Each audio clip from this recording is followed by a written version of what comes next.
Hi everyone, welcome back to Agri Clarity and welcome to yet another series of current affairs. So आज हम current affairs cover करने जा रहे हैं फरवरी month का। अब हमने जनवरी मंथ के सारे करंट अफेयर्स कवर कर चुके हैं, आप उसको हमारे चैनल में देख सकते हैं। और आज हम कवर करेंगे कुछ इंपॉर्टेंट एग्रीकल्चर न्यूज़ जो आईपीएस एएफओ के लिए एग्जामिनेशन के लिए तो बहुत इंपॉर्टेंट है, और इवन उन स्टूडेंट्स के लिए बहुत इंपॉर्टेंट है जो नाबार्ड एग्जामिनेशन को भी इस साल टारगेट कर रहे हैं। राइट। सो हम देखते हैं इस बार 1 से 10 फरवरी में क्या क्या इंपॉर्टेंट न्यूज आए हुए हैं।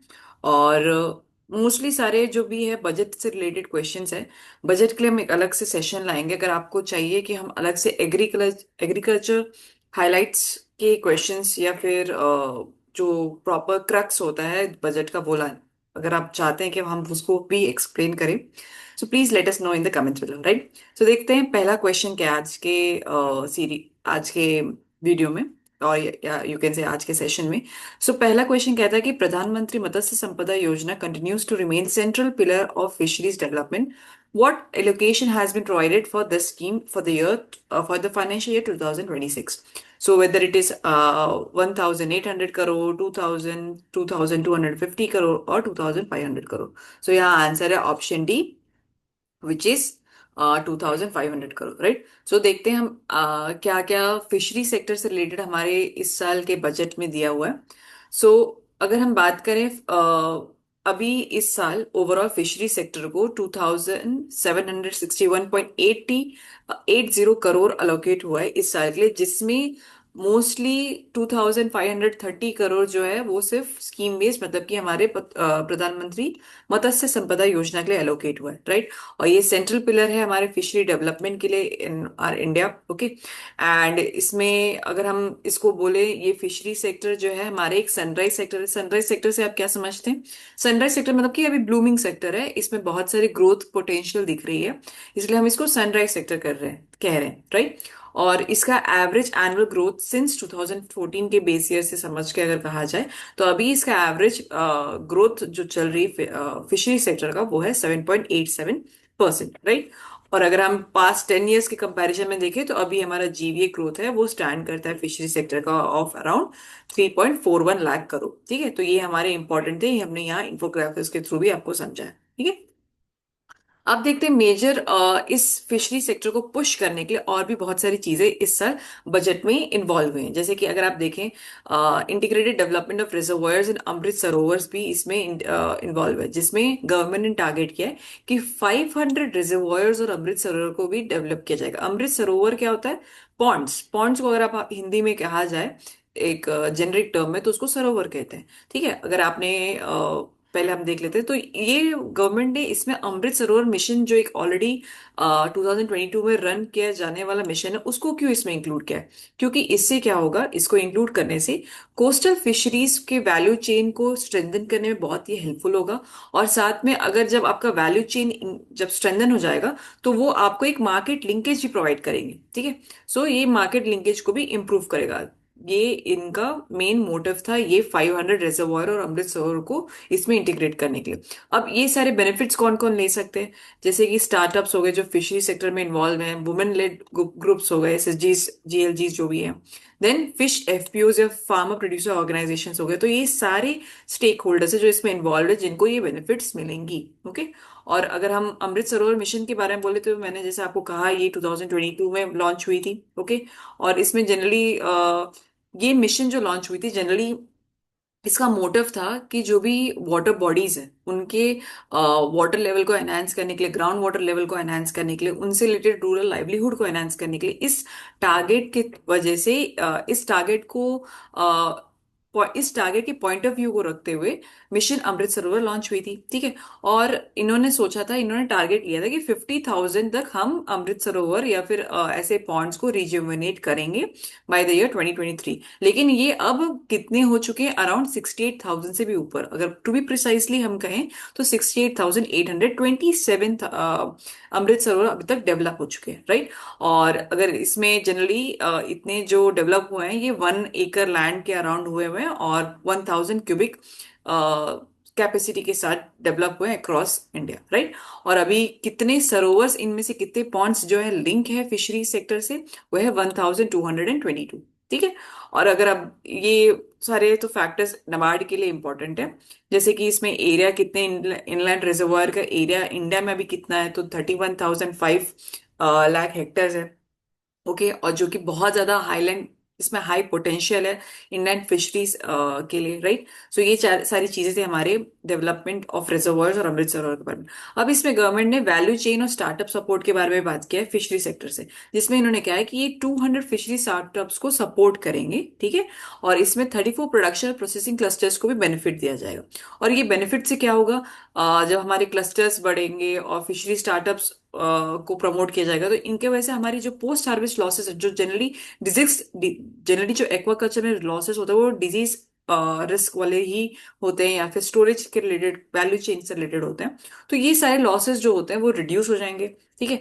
बेटर प्राइस स्टेबलाइजेशन फिशर्स को मिलेगा। देन स्ट्रॉन्ग, अब पूरे हमारे वैल्यू चेन अगर स्ट्रेंथन हो जाएगी तो हमारी प्रोसेसिंग और एक्सपोर्ट लिंकेज भी स्ट्रांग हो जाएगी। तो इस तरीके से रिलेट करते हुए गवर्नमेंट बहुत फोकस्ड होके इस बार प्रॉपरली पुश कर रही है हमारे फिशरी सेक्टर को, राइट। और इससे हमारे 50 lakh individuals in coastal areas में बेनिफिट होंगे। और अगर आपको पता होगा कि कोस्टल एरियाज के विलेज के ट्रांसफॉर्मेशन के लिए ऑलरेडी एक स्कीम रन की जा रही है ऑफ अराउंड 200 करोड़ की, जिसमें ईच विलेज को 2 करोड़ दिया जाएगा, ठीक है। और इसमें 100 विलेजेस को कवर किया जाएगा। तो ये एक इम्पॉर्टेंट कोस्टल विलेज प्रोग्राम भी है। आपको अगर आप फिशरी सेक्टर के सारे इनिशिएटिव्स से फेमिलियर होंगे तो ये इनिशिएटिव्स भी ऑब्वियसली आप बहुत अच्छे से फेमिलियर होंगे, राइट।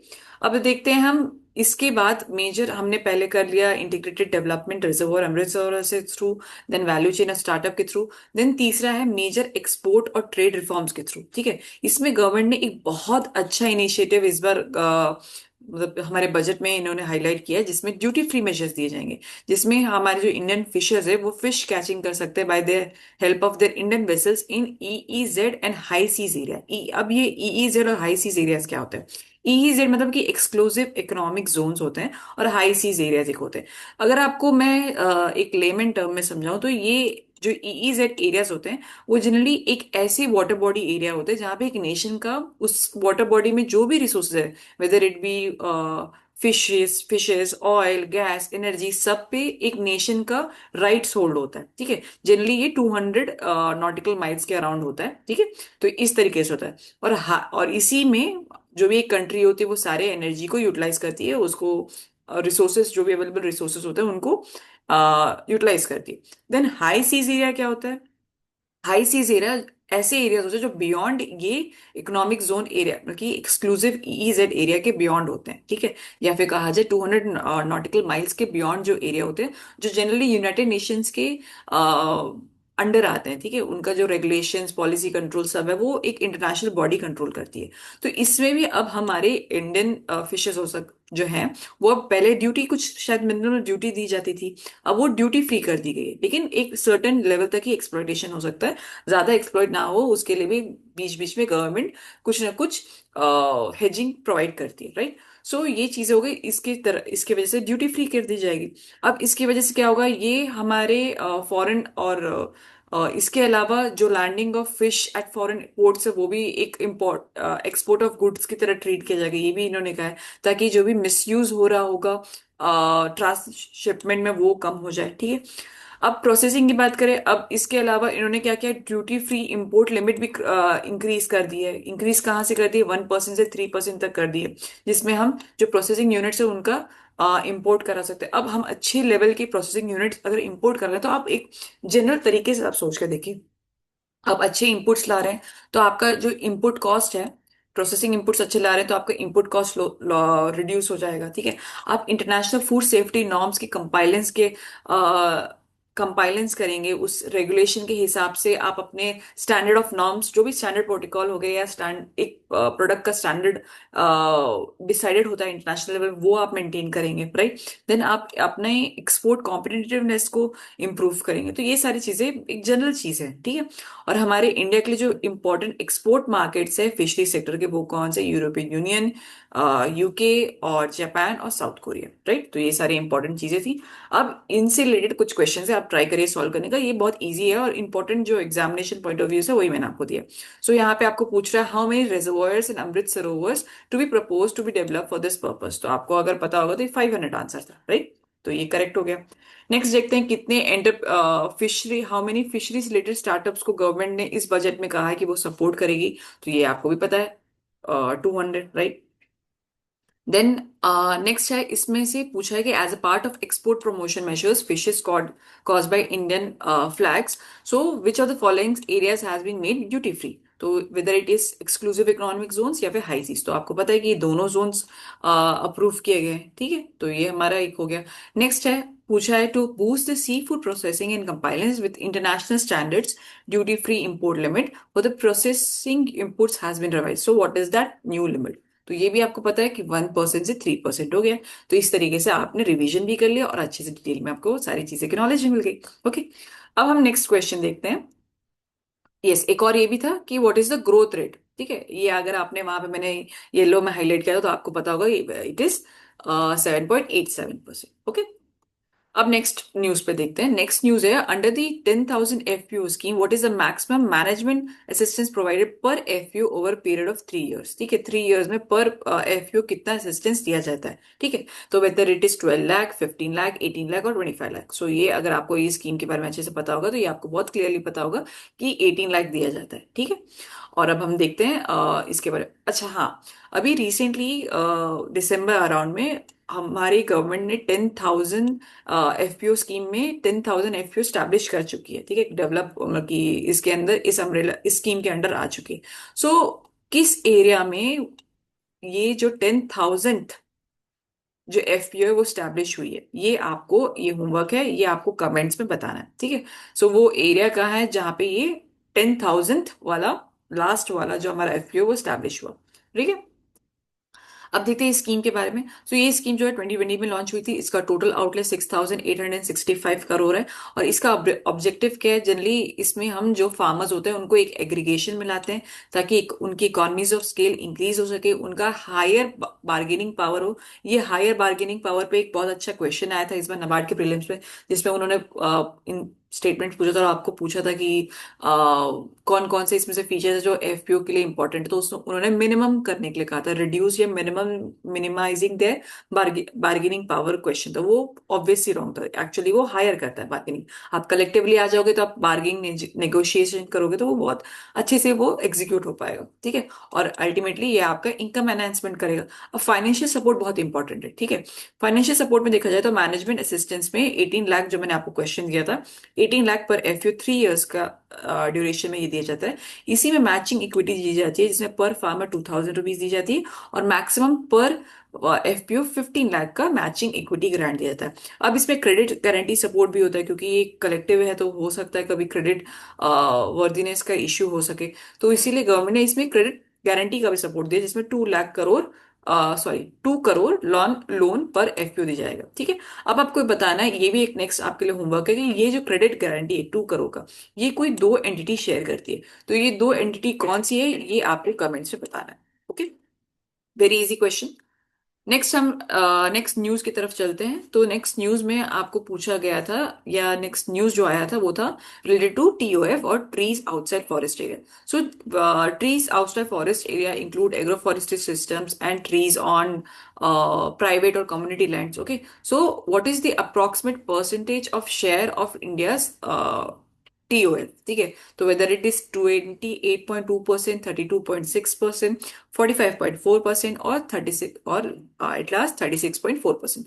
तो ये आंसर है हमारा यहाँ पे डी ऑप्शन 36.4%। ये बहुत इंपॉर्टेंट है, फॉरेस्ट्री से रिलेटेड है। तो ये अल्टीमेटली फॉरेस्ट्री से रिलेटेड हो गया और साथ में क्लाइमेट रेजिलियंस से रिलेटेड हो गया। तो इसलिए ये बहुत इंपॉर्टेंट जो था एएफओ के लिए भी और नाबार्ड के लिए भी। ओके, सो हम देखते हैं क्या होता है टीएफओ। तो टीओएफ, सो टीओएफ है, टीओएफ होता है हमारे trees growing outside the notified forest area, जिसमें agro forestry systems, tree boundary plantations और ऐसे ट्रीज जो प्राइवेट कम्युनिटी और अर्बन लैंड्स में लगाए जाते हैं, राइट। अभी करेंटली स्टेटस क्या है हमारे इंडिया में, अभी 29.38 मिलियन हेक्टेयर एरिया है जो ट्रीज आउटसाइड फॉरेस्ट एरिया में है, राइट। और इनके शेयर जो है वो 36.4% में है। और ये अकाउंट करते हैं, ये एरिया जो ट्री का एरिया है ये 40% ऑफ द ट्रीज अकाउंट करते हैं इन द रूरल एरिया में ही सिचुएटेड है, राइट। और मेजर स्पीशीज आपको तो पता ही होगा, फ्रूट या यूटिलिटी की स्पीशीज बोला जाए तो मैंगो, कोकोनट, बेर होता है। ठीक है। Multipurpose non timber forest produce की बात करें तो वो हमारे नीम, बबूल और पलाश हो जाता है। देन टिम्बर इंडस्ट्रियल पर्पज से हम बात करें तो टीक, इक्वेलिप्टस और रबर हो जाते हैं। तो ये सारे हमारे इंपॉर्टेंट चीजें थे। ठीक है। सो ये सारी चीजें, आई होप ये सारे क्वेश्चंस आपके लिए हेल्पफुल होंगे। और कुछ भी apart from this, if you have any doubt regarding any topic, please feel free to drop your doubts in the comments below. और अगर आप चाहते हैं कि कुछ एग्रीकल्चर से रिलेटेड टॉपिक्स, आपके कोई कंफ्यूजन हो या कोई भी सब्जेक्ट से रिलेटेड हो, आप प्लीज वो डाउट्स आपके कमेंट्स में ड्रॉप कर सकते हैं। We have very experienced faculty team, so वो आपको सारे डाउट्स को क्लियर करेंगे। सब आपके लिए videos as soon as possible आपके लिए लाएंगे। एंड कुछ भी अगर आपको डाउट हो, please feel free to drop that doubts in the comments below. And next session हम जरूर एग्रीकल्चर हाइलाइट्स के रिलेटेड लाएंगे। अगर आपको वो सेशन चाहिए होगा तो please let us know in the comments below. Okay, thank you.